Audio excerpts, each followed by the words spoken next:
తీసేసాను, మొత్తం head quarters అంతా మంగళగిరిలో పెట్టిన. నాకు అంత కమిట్మెంట్ తెలంగాణ మీద. ఎందుకంటే నాకు రెచ్చగొట్టడం ఇష్టం లేదు, తగ్గి మాట్లాడా.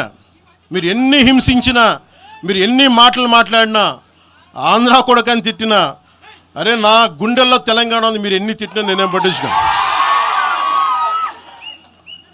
వైసీపీ నాయకులు, క్రిమినల్ గ్యాంగ్స్ చాలాసార్లు నాకు బెదిరింపులు ఇచ్చినాయి. దానికి మించిన బెదిరింపులు నిజంగా నాకు తెలంగాణ నాయకులు. వైసీపీ గుండాలు ఇచ్చిన బెదిరింపుల కంటే కూడా, చంపేస్తామని బెదిరింపుల కంటే కూడా నాకు తెలంగాణ ఎప్పుడు ఇవ్వలే. అసలు ఈ గొడవ అంతా ఎందుకు స్టార్ట్ అయింది? ఈ గొడవ అంతా ఎక్కడ స్టార్ట్ అయింది? ఒక ఎనలిస్ట్, ఒక విశ్లేషించే వ్యక్తి, ఆయనంటే నాకు గౌరవం, ఆయన మీద నాకు గౌరవం ఉంది. ఆయన తీసుకుపోయి ఓ మీడియాలో మాట్లాడతా అమిత్ షా గారి గురించి మాట్లాడారు. అమిత్ షా గారు నేను మాట్లాడుకున్నామంటే ఆయన విన్నారంటే, ఆయన కూర్చొని తప్పుడు మాటలు మాట్లాడితే దాన్ని ఖండించే. నా మీద మనకు మాట అంటే మన జన సైనికులు ప్రతి చోట ఏదో కూర్చొని ఒక కేసులు పెట్టారు కూడా నాకు తెలియదు. తెలిసిన వెంటనే చెప్పాను, అవన్నీ వదిలేనని చెప్పాను నేను. అవన్నీ మళ్ళీ ప్రెస్ క్లబ్లో పోయి మీరు తిడుతూ ఉంటే, ప్రాంతీయ విద్వేషాలు రెచ్చగొడితే దాంట్లో కూర్చోబెట్టి ఎంతకాలం చేస్తారు? 12 సంవత్సరాలు తెలంగాణ వచ్చిన తర్వాత ఇంకా తెలంగాణలో ఉపాధి లేకపోయినా, ఏమి లేకపోయినా దానికి ఆంధ్రుడే కారణం, దానికి పవన్ కళ్యాణే కారణం.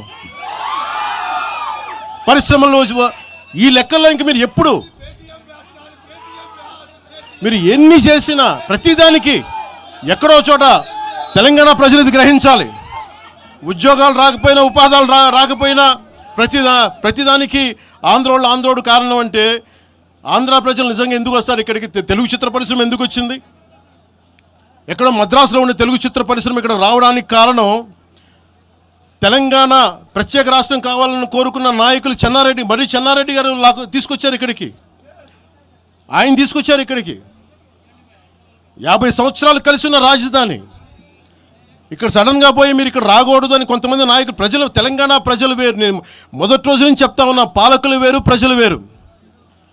తెలంగాణకి అన్యాయం చేసిన పాలకుల్ని, దాంట్లో పవన్ కళ్యాణ్ కూడా, వాడిని కూడా ఉరిదీసాను పర్లా. పాలకులు వేరు, ప్రజలు వేరు. మీరు పాలకులను తిట్టుకున్న ప్రజలను తిడితే, విద్వేషాలు రెచ్చగొడితే ఈ దేశం ఎటుపోద్ది? సూరత్లో తెలుగు ప్రజలు ఉన్నారు. రేపు వచ్చిన గుజరాతీ మనుషులందరూ గుజరాతీస్ అందరూ కూర్చొని తెలుగు వాళ్ళు ఇక్కడ ఉండకూడదంటే కుదురుద్ది అక్కడ?